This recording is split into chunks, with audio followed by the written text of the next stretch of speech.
Good morning, CrossFit Linchpin. How are you?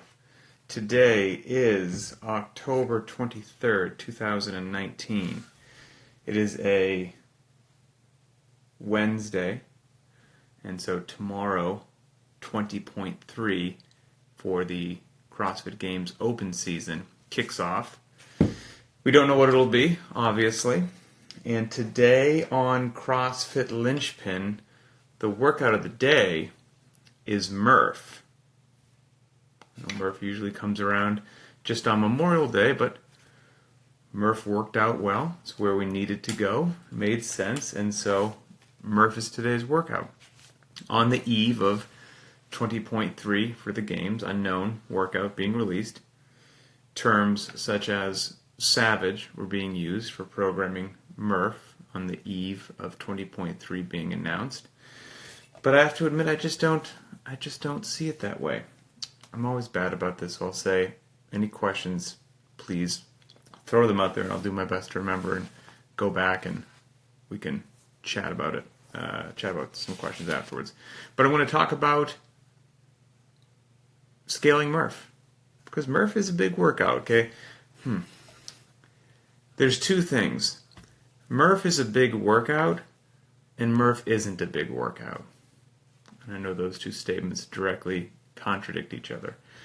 Murph, much like Fran, there are some workouts when you hear the word, it immediately, you get heart palpitations and sweaty palms, and you think about what it's going to feel like. There's no doubt about that. Pushing with intensity on most workouts elicits high levels of discomfort, and Murph is no different. Murph has a couple unique aspects, though. It's long, and there's 2 miles of running in there. And if I may make some sweeping generalizations, most CrossFitters don't like to go long, and most CrossFitters don't like to run. So hence, you put a workout in there, and there's also no barbell in the workout. CrossFitters love a barbell. So you make a long workout, a workout that has a couple miles of running in it, a workout that doesn't have a barbell, and all of a sudden, a lot of people are shaking in their boots. But in all honesty, from my perspective, if you've been doing some good, well-rounded stuff, you're prepared, Murph's just another workout. It's just another workout. It honors Michael Murphy, obviously, who laid down his life, and as a former SEAL myself, I understand the significance and importance of hero workouts. All that being said, if we talk about just the work that you have to do in Murph, it's a couple miles of running and 20 rounds of Cindy. I don't want to say that's it, but that's it.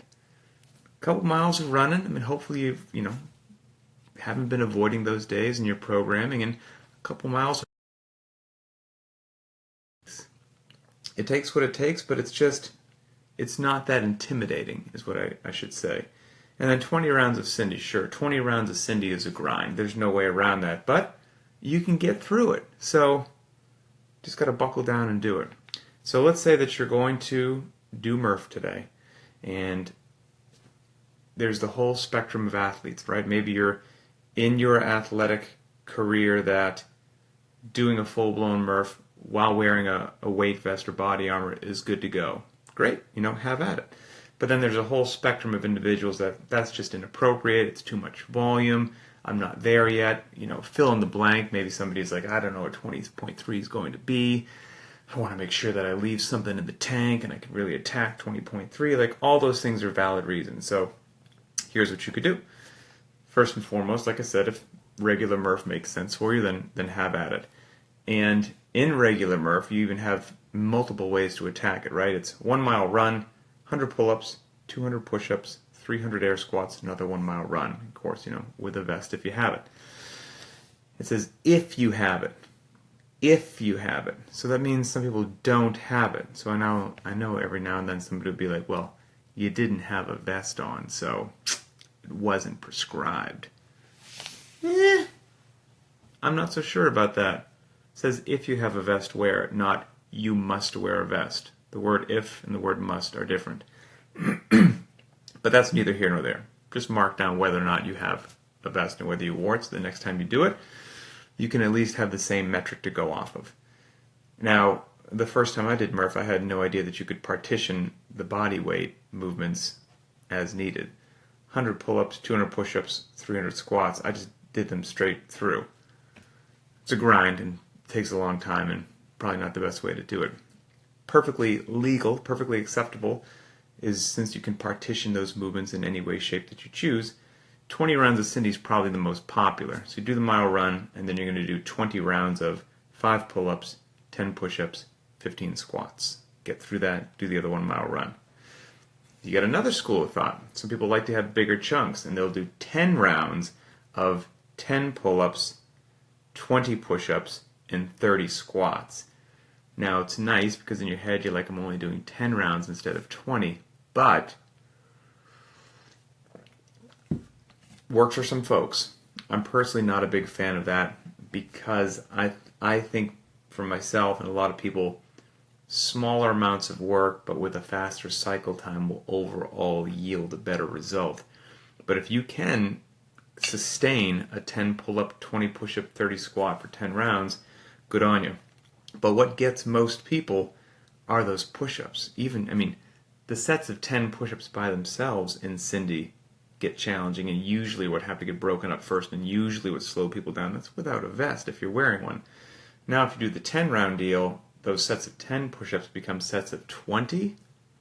It's probably a good chance that those are going to get broken up frequently for a lot of people, and there's going to be a lot of just sitting on the knees shaking out the arms. So just proceed with caution, or if you try that plan, be ready to throw it out the window and go back to something else. There's a hybrid that I haven't tried, but I've seen people post about it and I really like. And that hybrid is very close to the 20 rounds of Cindy. So 20 rounds of 5 pull-ups, 10 push-ups, 15 air squats. But since those sets of 10 push-ups are the pesky part of that, they'll take the 10 push-ups, break them into 2 sets of 5, and put them in the rounds. So they'll do 20 rounds of this. 20 rounds of 5 pull-ups, 5 push-ups, 15 air squats, 5 push-ups. That's 1 round. So at the end of doing a round, you're still getting in the 10 push-ups, but you're breaking it up into 2 sets of 5, and your chest and upper body gets to relax, recover, whatever you want to say a little bit. While you do that set of 15 air squats, you bop down on the ground again. You can probably get those 5 squats, hop back up, do your pull-ups. I haven't tried that one, but I'm intrigued by it. I like that one because a lot of times when I'm doing Cindy or Murph, I will very intentionally, from the very first round, do the sets of 10 push-ups as 6, get up on my knees, shake my arms for a few seconds, get back down and do 4, because I know they're going to get broken up eventually, so I might as well break them up early, and I feel that keeps me fresher longer. But I like that other one. I'm going to give that a whirl. Okay, so those are all if you're doing the full meal deal Murph, prescribed Murph, whatever you want to say. But there's no harm in scaling. And even as a veteran and a former SEAL and all that stuff, like, I can't speak for Michael Murphy looking down from above and what he feels if somebody's doing Murph, but I don't think he would mind. Again, I'm not going to speak for somebody that's no longer with us, but I just, from knowing team guys and SEALs my entire life, I feel pretty confident in saying that I don't think anybody would mind if you had to scale it, even though it's a hero workout. So I don't think you should feel unnecessary pressure because it's a hero workout to do something prescribed if that's not a smart call for where you are. That's my gut feeling. And so maybe you can do the full Murph, but without the vest. There's plenty of work there. Still 2 miles of running and 20 rounds of Cindy. You can do a half Murph, now with the vest.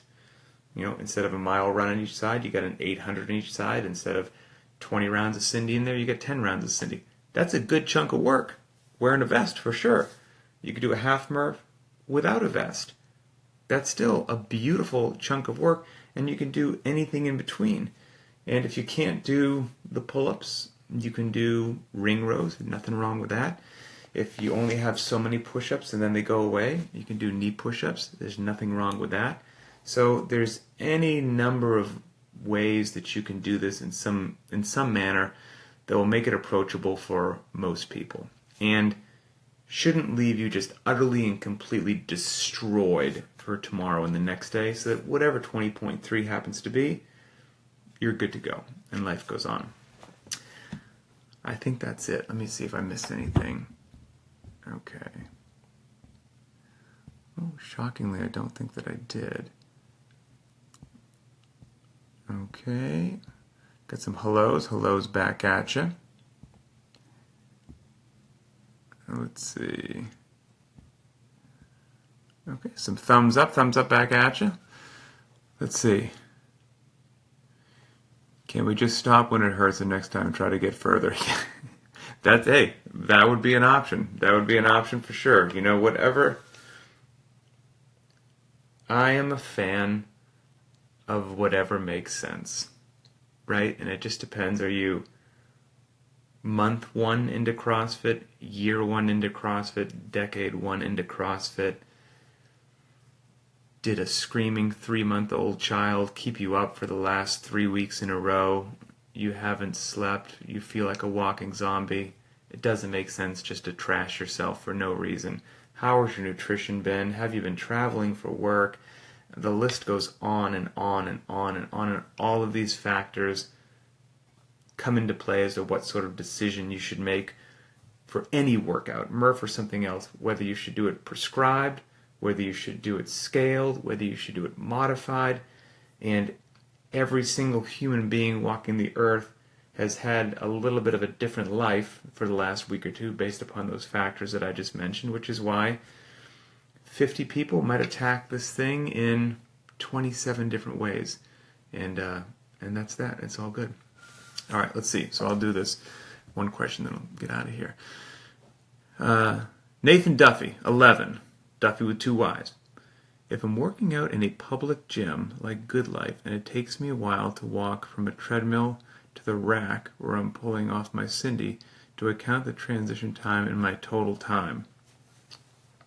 I would say so, Nathan. I mean, unless you've got a 5-minute walk, sure. But I mean, I know that even a 1-minute walk each way would be annoying because you don't want to have whatever your time is be a minute longer this way and a minute longer that way. Here's what I would do.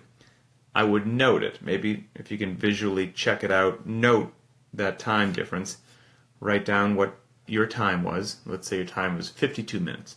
And you can say 2 minutes of that was transition from treadmill to rack, done in public gym or whatnot.